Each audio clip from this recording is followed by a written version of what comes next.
Every creature striving for perfection in nature must carry within itself the spirit of the hive. Maurice Maeterlinck.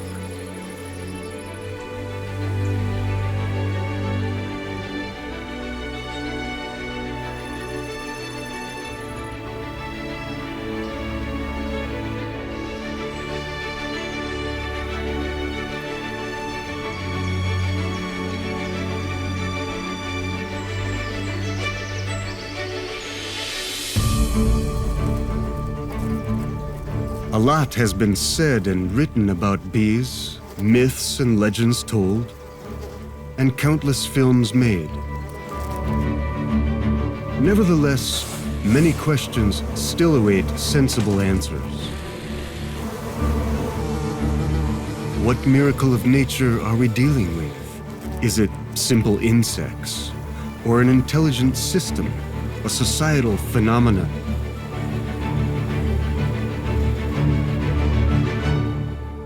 It's a democratic society we're dealing with. To what extent are we cognizant of and in communication with the bee society? Obviously, we can learn quite a bit from the bees. Its harmonious, stable, coherent behavior spanning millennia. The decisions they make are always based on the correct data. And everything they do, you might call common sense, because they're very smart. What lessons may the imperfect human society draw from bees, whose example has been perfected over 100 million years, compared to our history of just 10,000? What we could learn from the bee society, one is the unity. We'll try to uncover the mystery of honey bee society. The role of the bee is not valued properly in the civil society. What are the mysteries that this society's stability is hinged upon that mankind is not privy to? We should also ask, why are we causing the destruction of this cosmic wonder?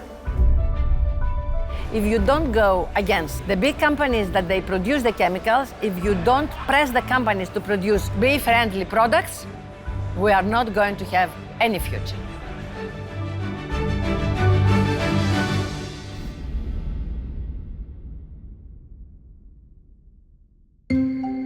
Son, go to the bee. See how active it is and how diligently it works, whose merits are offered to kings and queens for healing. Although he is weak in strength, he is loved and respected by all, because he respected wisdom and was worthy of honor.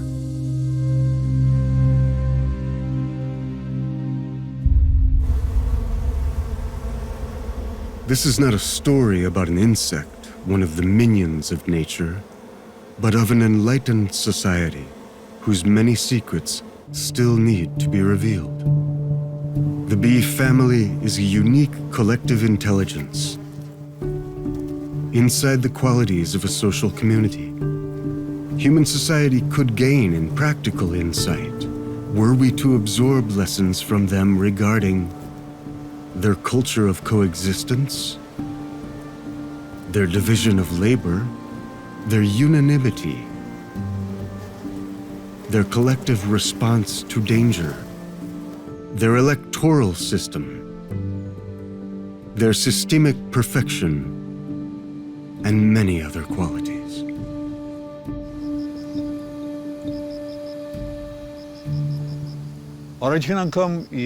When, in the 1st century AD, Aristotle referred to the bee society for the first time, he highlighted an important issue: the division of labor among bees. Thereafter, he looked at the bee colony as a community.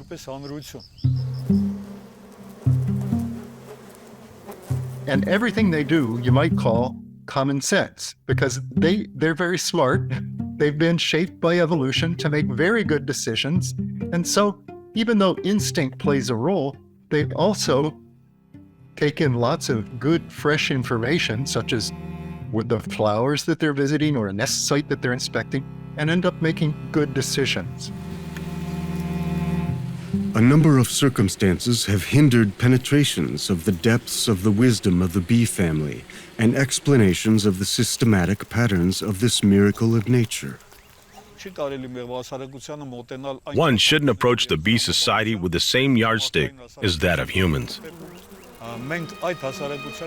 We still don't know many secrets of their success, which patterns and what rules apply. But it is ever more clear that their decisions are made by the majority, involving everyone. There is no pressure in decision-making among themselves, including the queen bee, who safeguards the continuity of the family and lays the necessary number of eggs.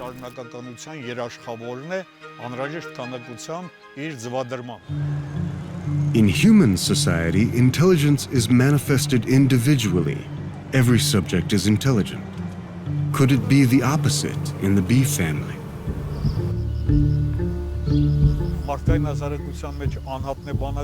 With humans, the individual is rational, whereas the collective, as observed by Nietzsche, loses rationality. In the bee society, an individual is insignificant. The intelligence is collective, and it attains maximally rational decision-making. But how? By what rules? And how is it that a society living by collective intelligence does not mutate over millions of years?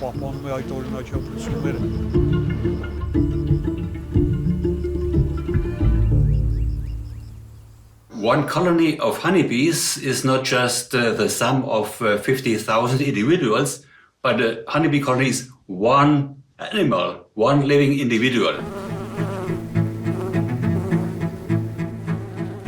So we call this kind of living insects together a superorganism. Honeybees as individuals, they are smart, but there are a lot of problems they cannot solve as individuals, so they need to cooperate, to communicate all together to solve special problems which are much too big for one individual. Various specialists, predominantly biologists, have studied bees.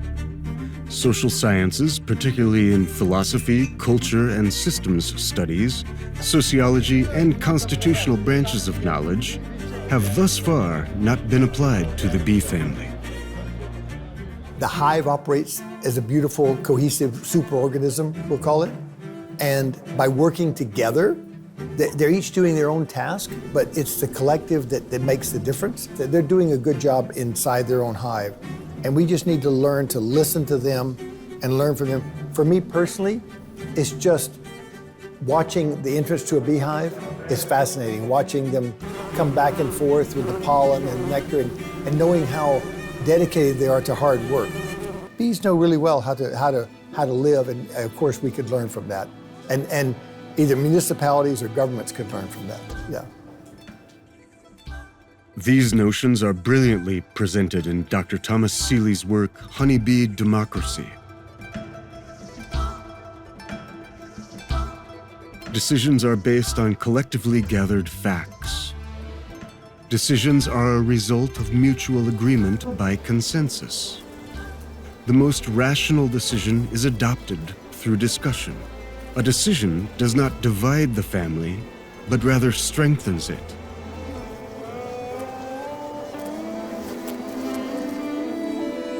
Decision-making is the result of collective wisdom. A collective intelligence emerges in a bee colony, far more powerful than the intellectual capacity of an individual.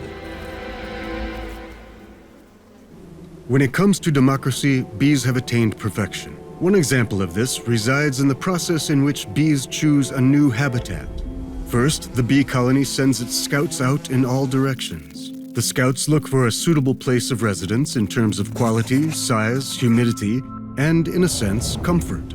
Each scout returns to the family with full knowledge of the new habitat. The wiggling dance with which the scouts return serves as a means to transmit the information to the bee colony. In terms of democracy, the most habitable solution will be favored by the majority of the bee colony. A simple majority is not the foundation of rational bee democracy, as compared to humans. Each scout is given the opportunity to explore and ensure the most accurately habitable selection. The bee or bees that delivered information on a valuable site of residence do everything possible to assure that everyone agrees on the final decision, and only then will the entire family travel to that location. Only decisions reached by consensus unanimously, without outside pressure or interference, are implemented. The queen bee has no impact on this entire process. Even at first sight, a simple, popular, and successful technique that bees have been refining for millions of years appears to attain perfection. No similarly stable form of contact and resolution has ever been created by human civilization. An individual bee's contribution to the common good becomes the guarantee of the life and survival of the entire bee colony, as well as of each individual member of the hive. In other words, the bee has complete constitutional identity, while man does not. Professor Seeley affirms that this is a rational society. The bee can convey information, encode it, transmit it, decode that information, present the collected facts to the public, and arrive at a decision as a result of consultations. The bees communicate. The decisions they make are always based on data that the forager or the scout bee has collected and come back and told the colony. They're not subject to propaganda. They're not subject to fake news or false news. They're just relying on correct data that they've gathered. They're not just swayed by opinion. They just base their behavior on the data that they have.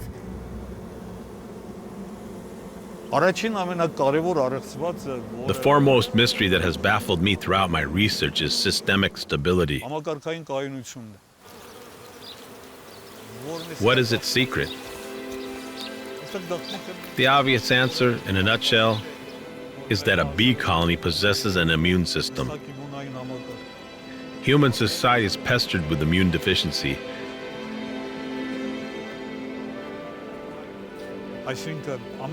In other words, not every disturbed balance is identified, evaluated, and restored in time.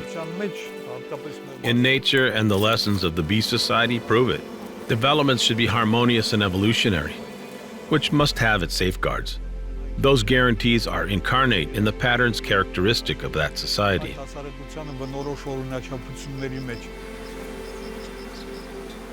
The bee colony is a community of tens of thousands, engaged in the common goal of working to ensure the conservation and harmonious development of the species. If the human persons can take more this spirit of to know that we are a community, and what's important is the survival not of the individual but of the community, there we will win a lot. It will say that we must be much more attentive of the needs of all the persons. We have to learn to share between the persons. All this kind of mechanism, it's in the bee colony, it's always like they share everything and I bring them all together, and together we can win. Alone it's impossible. For me, what we could learn from the bee society, one is the unity that the bees do have. Because physically in a bee society, you'll find even if it's cleaning themselves, they would be able to work hard and see that this one has been cleaned, this one has been done what, this one has been fed in this way. So like now in a human society, we know we are so many players, but we learn from the bees so that we can unite together. So be specific, be good at what you are at. What are the primary lessons to be drawn from these statements? A decision-making group should consist of people with common interests, with respect toward each other. A leader's influence should be minimized. The debate should be well-reasoned and free. A solution should be sought through the discussion of options.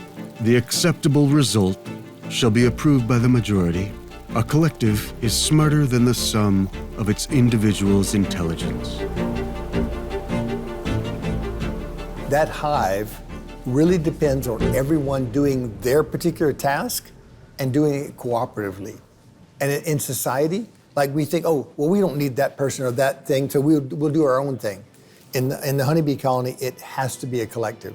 That's the only way they survive. And think about winter. They go into winter. They're one of the few insects or even organisms that pass through the winter. They collectively keep warm. There's this nice big ball that's passing through the winter. The bees inside are getting hot. They move to the outside. The cold bees move in. It's just beautiful. I mean, they just have a beautiful system. They're amazing. Yeah. And yes, of course, we could learn a lot from that. And we're too selfish. Humans are selfish and self-centered, whereas bees work as this beautiful collective. In a honeybee colony, every individual's interests are the same. They all want the colony to survive and reproduce. In our society, individuals have different interests. Some want to do this, some want to do that. We don't live in a situation where everybody sinks or swims together the way it is for honeybees. What honeybees can give us that is far more important than their beeswax or their honey is their model of a group of individuals which cooperating by means of shared interests. In its natural course, the bee family does not have loafers. There are no shirkers, no individuals who prefer personal gain to the common good. So, for example, if there is not enough food available, every individual gets food, so they divide it and they share it as long as it's available.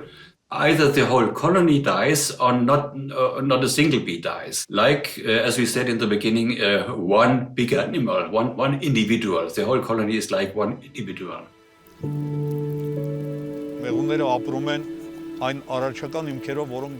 Bees live by the values of creation, which are the basis of their society. There's no duplicity, there's no malice, no obsession to supersede, no yearning by social groups to take over the collective product. In human society, only individuals become heroes and are called heroes because they're ready to sacrifice their lives for the common good. This applies to everyone in the bee colony. Everyone is ready to sacrifice themselves for the family. Unfortunately, in today's world, people have become so nasty that they even envy the size of one another's graves. In contrast, in a bee society, everyone is bound to the same fate. The results of collective endeavor belong to everyone without prejudice. Success or failure is shared by everyone. Pupae belong to everyone. The queen bee is everyone's. Selfishness is non-existent. Perhaps the spirit of the hive is born of all of the above, and the secret ingredient is love, solidarity, creation, the exceptional ability of self-sacrifice for the family. The thousands of bees in the colony are busy with important tasks, bound by the iron logic or the constitution, developed over centuries. Each one does its work, without which the work of others will fail if the systemic harmony is disrupted. Figuratively speaking, it resembles Jackson Pollock's Symphony of Chaos. When you look at the painting, you see chaos. But there's absolute internal harmony. Communion with a society of ideal self-organization, a subject to be researched and studied. The ultimate question is exactly what irreplaceable internal rules or constitution regulate this symphony of ostensible chaos over tens of millions of years. The secret is in a clear division of labor within the bee colony. As in human society, there's a social division of labor in the beehive.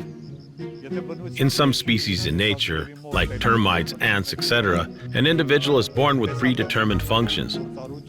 Whilst in a bee colony, everyone is born from identical eggs. They are born the same, but during their short lifespan, perform about 16 different types of work. I think that we can learn much from the honeybees. But not just beekeeper. I think that also different nations could learn much from bees. During their life, they must to take care for different rules. They must be cleaner in the beginning. They must accompany queens. They must also be builder to to build wax. Then they must be guards, and then they must collect water, pollen, and honey. So different rules are important for the whole colony. Also in the community, not one profession, it is more important than the other. Because some young people, they say, I want to be veterinarian, I want to be lawyer or pilot, because this is very nice profession. But all professionals are important.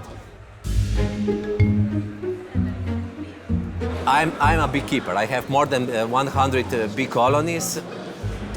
Probably if I will be another 50 years beekeeper, still I will learn from them. So I will never become smarter than they are. This takes us to the mystery of how and at what intervals they move from one type of work to another. Here in the bee family reveals one of its mysterious and amazing aspects.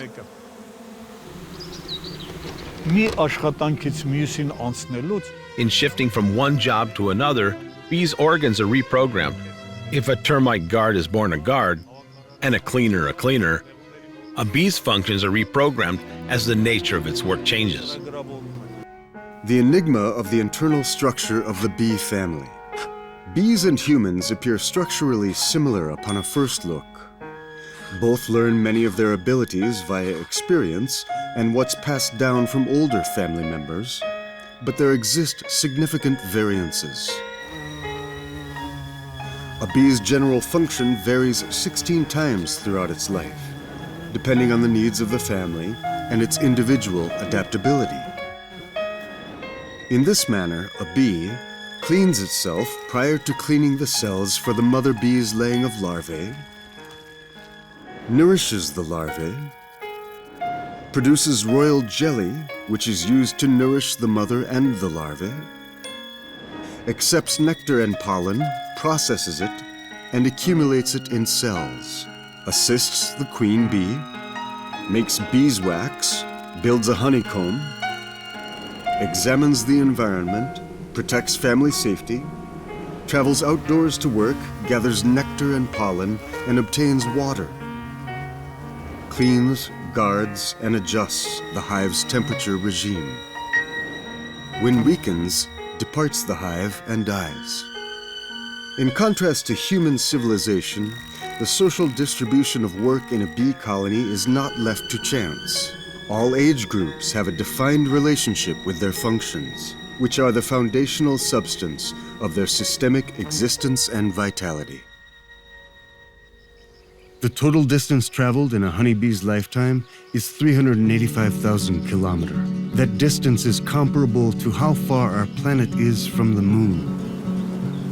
Bees engaged in outdoor work navigate their flight by the ability to detect the Earth's magnetic field. Furthermore, they store the flight path in memory in order to return, and as well can pass that information to peers. So if we understand the details of honeybee communication, we can learn a lot from them. We can learn a lot in terms of technology, like efficient transmission of vibration across the combs. We also can include them, what we learn in car building, in high-rising buildings, for example. We can learn a lot about organization, inner organization of societies. Specifically concerning the famous dance language of honeybees, it's very important to get the complete picture, that we not only look on the way how honeybees perform inside the darkness of their nest, but how they also perform outside in the field, following the dance, arrive exactly at the spot that is advertised by the forager bees.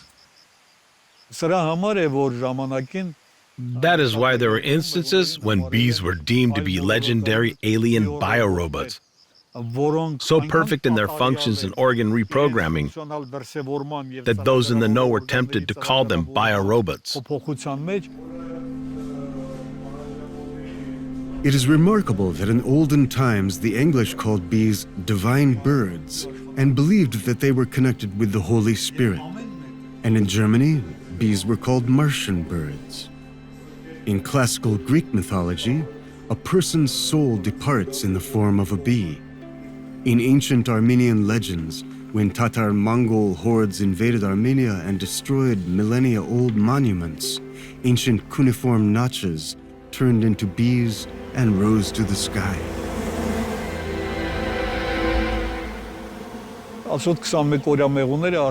to 20-day-old bees must bring in the necessary volume of water, pollen, and nectar, not only to provide for the family, but also to stock up for the winter and, as they say, for rainy days. It is here that the ravenous humans turn up with their hunger, cracking open the hive and trying to usurp the stock bees have accumulated. Man brutally appropriates and takes out all the honey, feeding the bees instead with sugar syrup and other artificial concoctions, causing dozens of diseases. The mystery of man is not that he was created and cursed by God, but that he avoids being human at all costs. And here we can certainly describe the bee society as a natural wonder in perfect harmony, possessing a flawless internal structure, guaranteeing the viability of the system, a stable society that has stood the test of centuries, endowed with an unbroken immune system, a culture of coexistence imbued with the mystery of the universe, an unsurpassed symphony of love and solidarity, which, unfortunately, is on the verge of destruction by man's sleight of hand.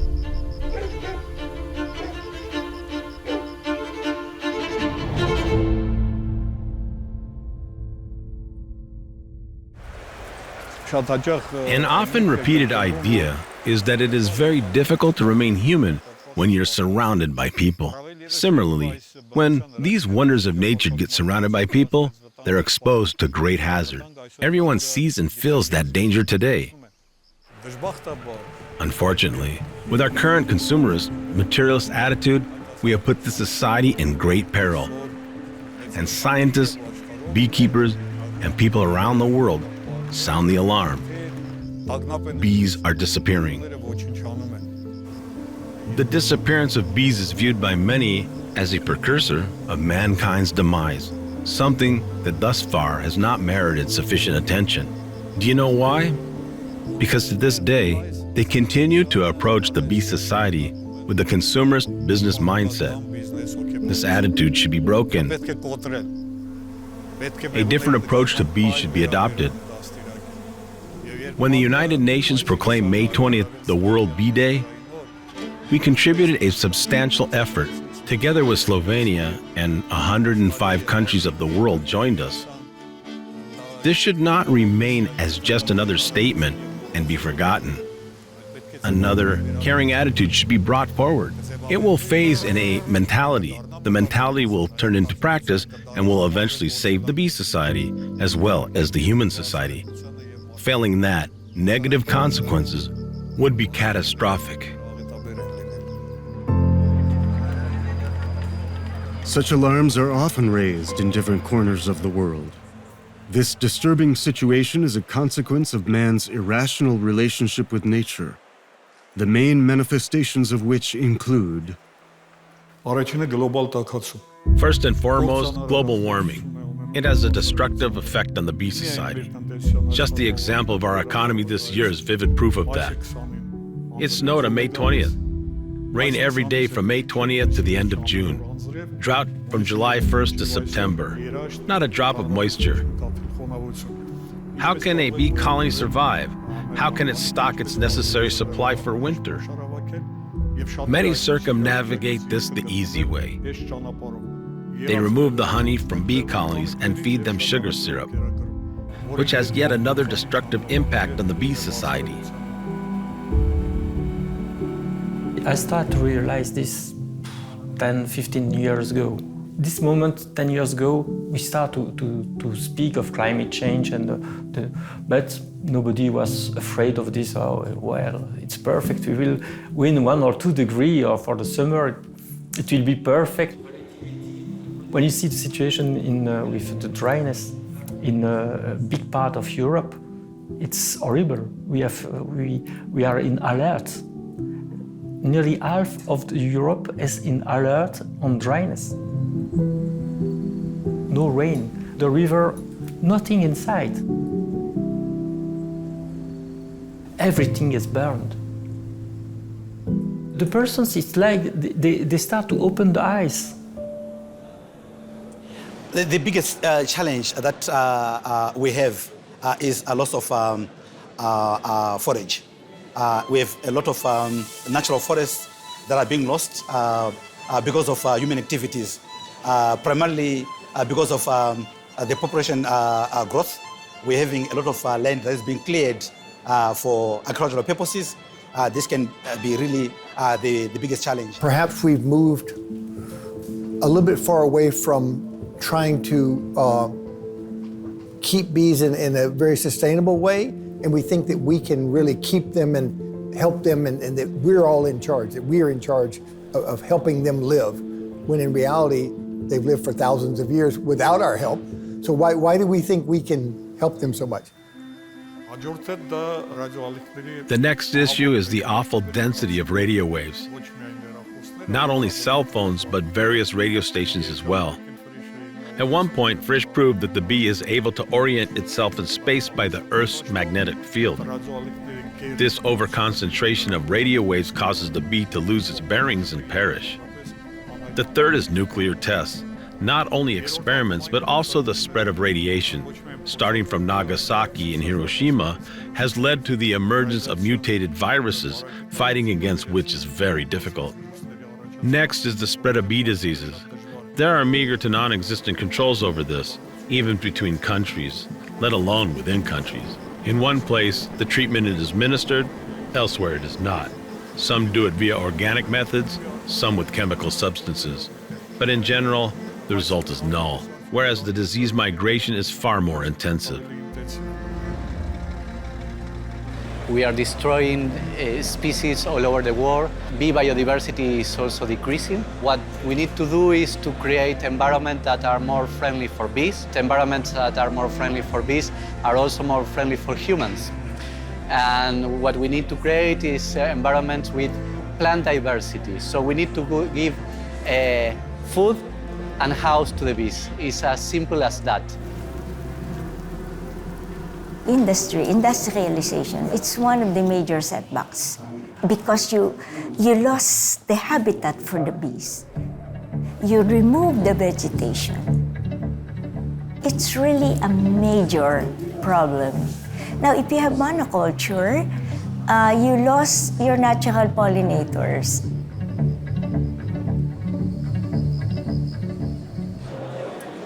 First, pesticides, global climate changes, intensive agriculture, new pests, and maybe the last one, technology which are used from the beekeepers' side. You know that various equipment for producing artificial honey is sold in the international market for adulteration of produced honey.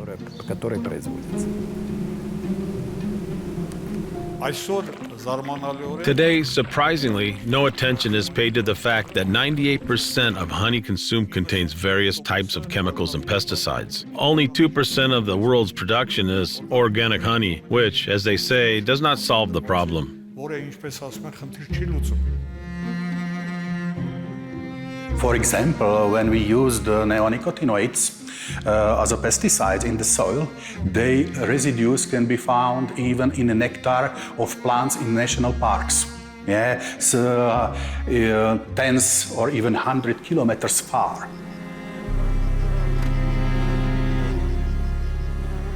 is that also organic honey sometimes contains residues of glyphosate, for example, and it's just coming through nature, through some surface water or some dust.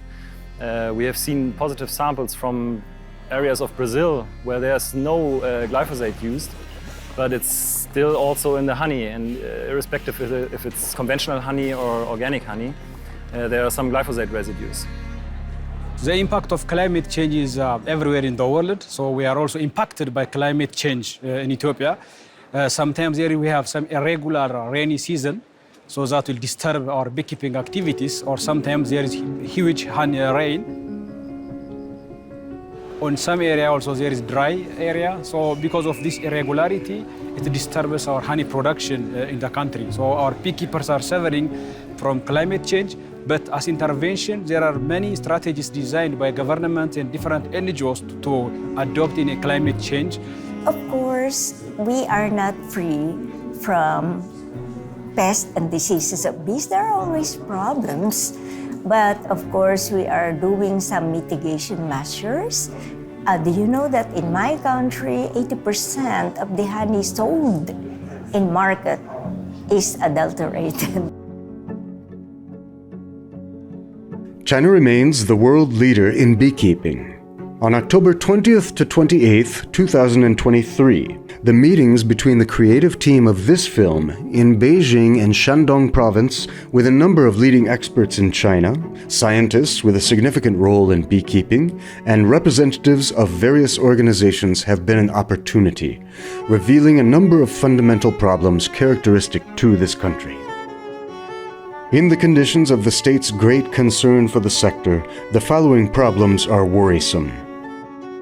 Lack of consumer confidence in the quality of Chinese honey products, the large volumes of artificial meat in the domestic market, the low income of beekeepers, beekeeping becoming an unattractive field for young people, pesticides, environmental pollution, reduction of the habitats necessary for bees, the spread of genetic engineering in agriculture, the threat to the gene pool of Apis cerana, a native of China.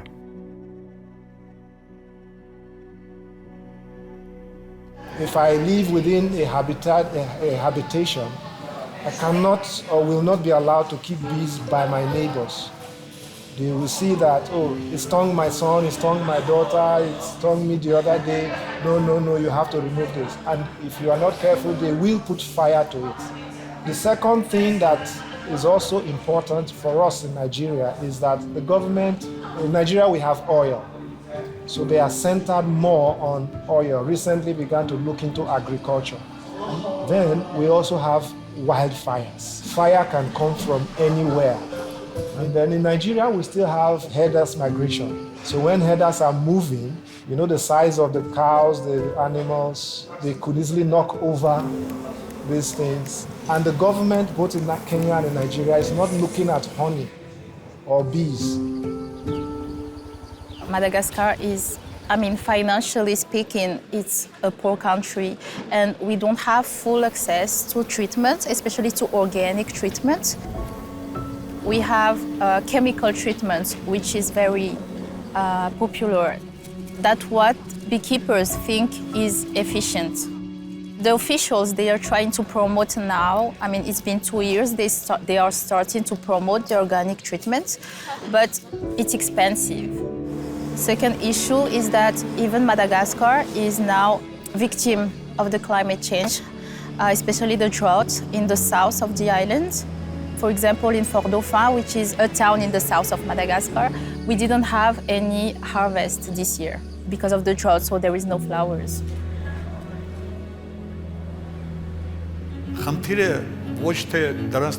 The issue is not listing the problems, but in how to gauge their destructive impact and what countermeasures to take to solve and overcome these problems.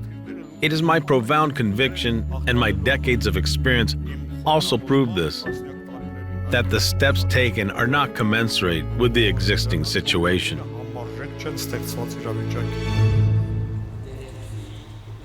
We are generating the problem. We, in the back of all these things, we are there. we as consumer, we don't have so much money, and we don't want to invest too much for our food. But the problem is we can't eat dollars. No, green grass might as well be green concrete because it's grass. It does not have flowers, and insects need flowers to feed. And we have to get serious about providing an abundance of flowering plants for bees. We've never done this before. We've never destroyed habitat before on the scale that we've done it. Future generations will look back on our generation and be shocked at the way we used pesticides, at the way we just allowed species to become extinct. Where we are today, it's a critical moment. And the future will be more and more critical. A perfect society created by nature is disappearing before our eyes. And it is happening due to human intervention. That intervention stems from consumer psychology, a mercantile approach to nature in general, and to the bee society in particular.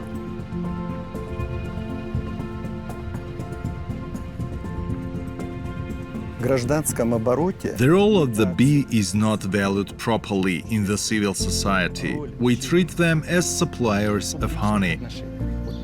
At most, we perceive them as pollinators. But we forget the important role of the bee for the general society. We do everything to weaken their immune system. Pesticides, monocrop approaches, climate change.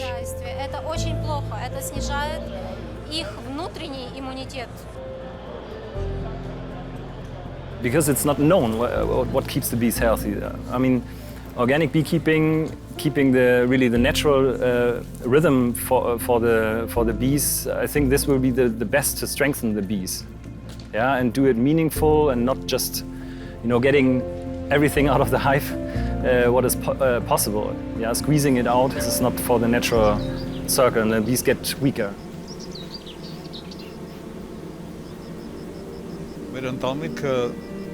Our family, my father, grandfathers, have kept bees for more than 300 years.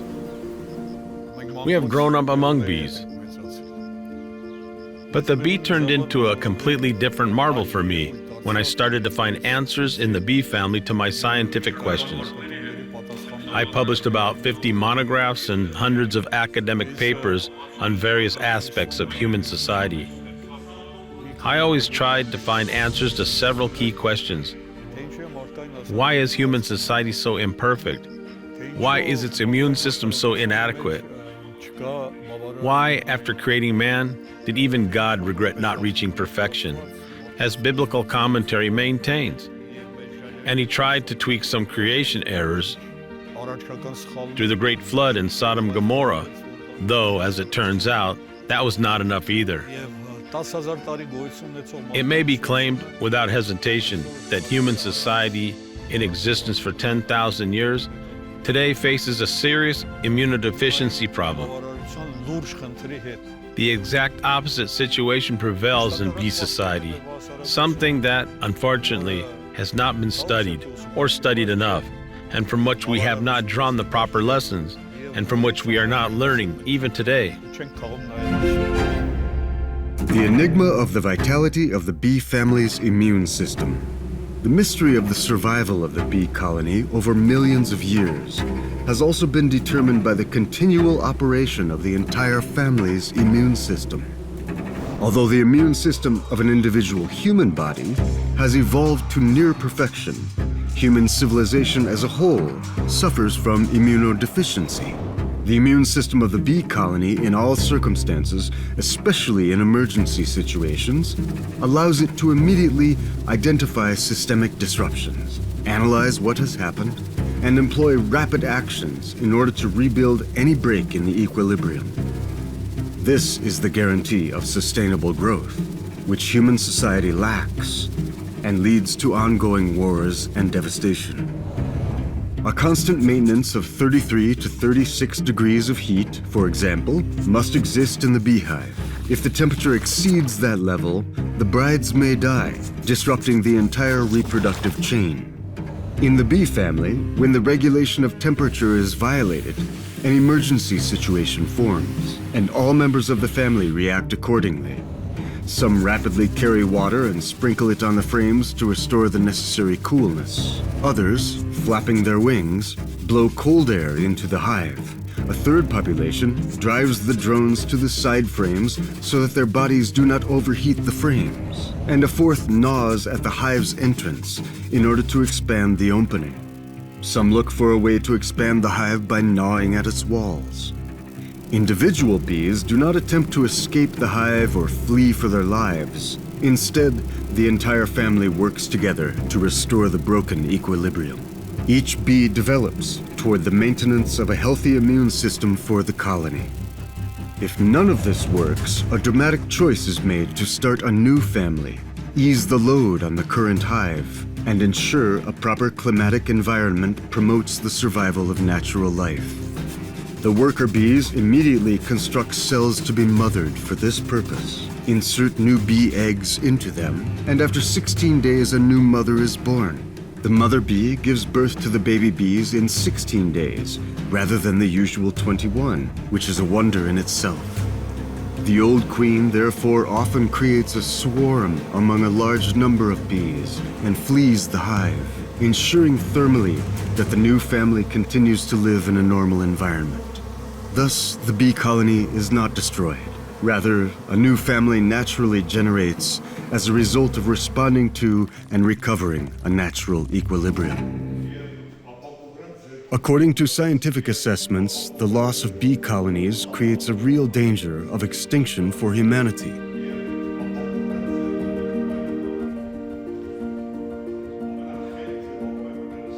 Populations of bees have been in decline for decades now. It's important to act now and to do something about it as soon as possible.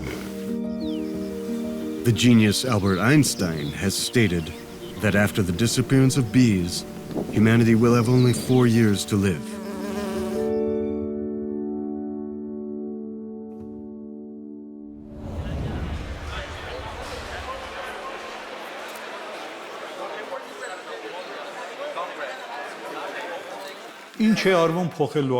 The first step, which I consider a serious one, was taken when the UN proclaimed May 20th the World Bee Day and called upon states, businesses, and everyone else to reconsider their attitude towards honeybees.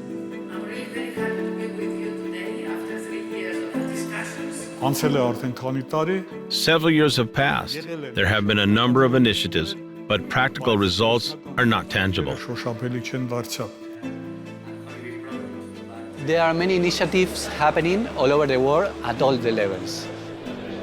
National levels, local levels, from a governmental aspect, from NGOs, people-based, and all of them are useful and necessary, and many of them are successful, and they demonstrate that we can live in a different way, and this different way is profitable also and is healthy. But these examples are not enough. We need to expand these examples. But the good thing, again, is that the examples are there, the reality is there. It's not that we are looking only one reality and we need to imagine how we can do things in another way. Things are also happening right now in a different way and they are working well. It's just that it's not mainstream.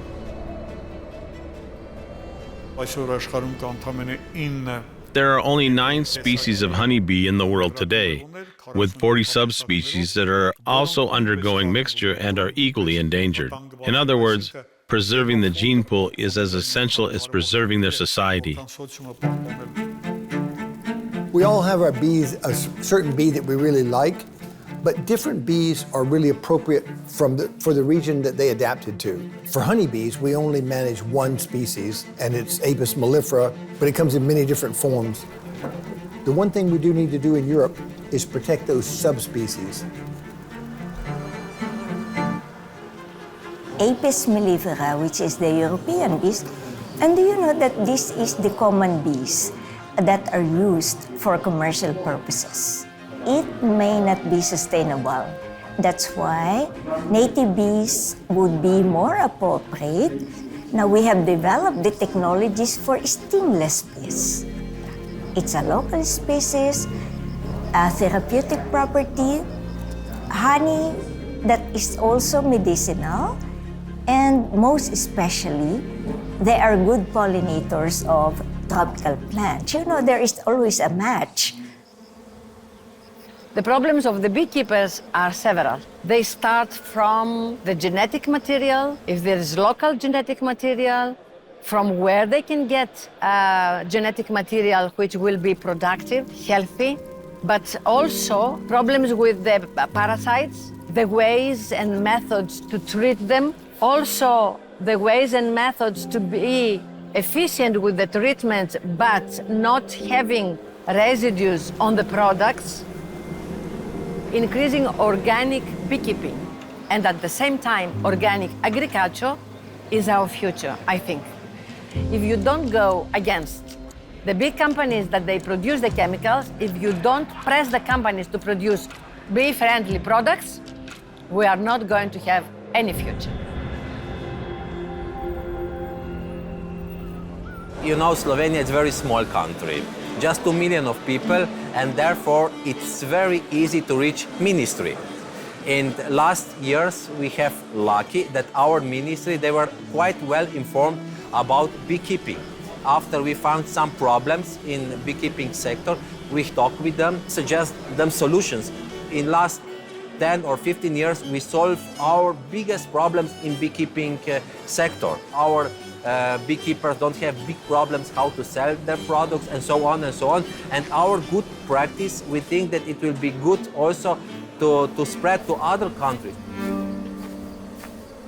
I think we're becoming too sophisticated even for nature, and that includes beekeeping. Given what we have in Africa, the time is now for us to respect nature and allow the natural way of beekeeping to take precedence and understand the diseases and so forth, because it is also creating another challenge that we may not be able to control.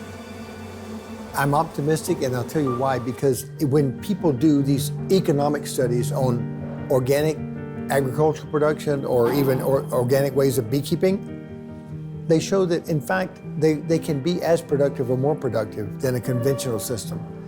Especially like in agriculture, we become hugely chemically dependent. Fertilizer and pesticides. They think only way you can grow corn. Well, that's not the only way you can grow corn and other grains. So, yeah, I'm optimistic, but it's a hard sell. We have to have a shift in ideas and mentality.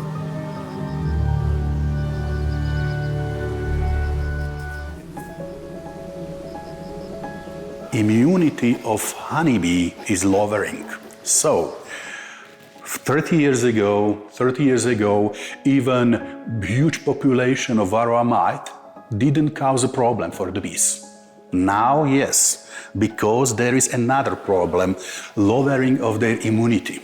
So even the lower amount of varroa mite can kill the colony. This is linked with pesticide use, with diseases. If we look at global statistics, bee colonies decline by 40% every year. The main mission, or let's say the focus that organic beekeeping should have, is to improve the way of life of the bees and also of the beekeepers. Yeah, that means that if you are doing organic beekeeping, it should be improve how to handle with bees. Please try to practice nature-based beekeeping. That means always using local races or species of bee. Whatever bees are in the place you live, those are the best bees for you to use.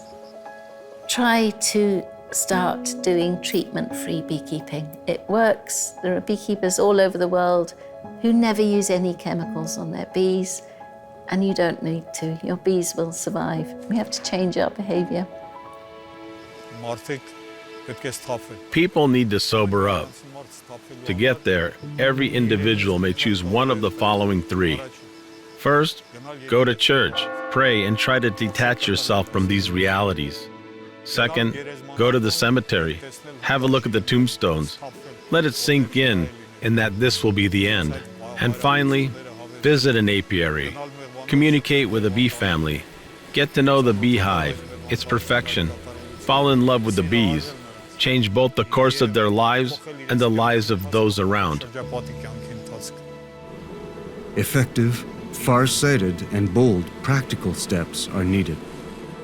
It is essential to preserve the gene pool of bees and to hand over the bee society intact to generations to come. This may also be done within existing natural reserves. National bee parks will guarantee biodiversity. We'll be free from chemicals, from overconcentration of radio waves, from feeding bees sugar syrup, from disease migration, and from any other destructive human intervention. I think these have a fine chance to survive if we can let them, leave them alone. Let them survive in nature, in natural areas, forests, things like that. Where the honeybees are having their most difficulty surviving is under human management. I propose to create national park reserves in all countries.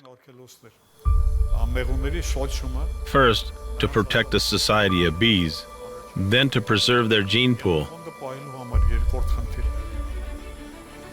Professor Harut Yunyan believes that there is just one way to save the bee society. Let go of the consumerist attitude toward nature, as well as harmonize human existence with the commandments of God and the unbroken principles of the bee society. I think your friend is right on the mark. I think that is exactly what we need to do. It's kind of like having a separate bank account, a savings account, where you can have some of your resources, in this case bees, used in ways that are needed for pollination, for example. But you also want to have a reserve. Allow the organism, in this case bees, live on their own, evolve, deal with the climate change. Such parks will not entail exorbitant expenses. On the contrary, they will promote tourism. They will provide exclusive and highly priced organic honey, which may be used for therapeutic purposes, contributing to the development of apitherapy. The UN should become the spearhead of this initiative. How accurate is the genius of Einstein's prediction? If there were no bees, humanity would only have 4 years to live. Regretfully, the science of the time not only couldn't disprove the famous scientist's 1941 forecast, but current trends continue to indicate that it is plausible. The bee is a symbol of nature's balance and a crucial component in the ecological system. Bee pollination is responsible for the existence of 75% of the world's major forms of food of natural origin. Without pollination, there will be no fruits, vegetables, or other food products. All agriculturally produced foods will gradually become extinct. Unfortunately, this is expected to occur between 2033 to 2035, within the current generation. The entire ecological cycle will collapse in the absence of pollination, hastening the process of desertification and making extreme hunger a terrible reality for all people on Earth. Remember and ruminate upon this, everyone. A man can live for 3 minutes without air, 3 days without water, and 4 years without bees.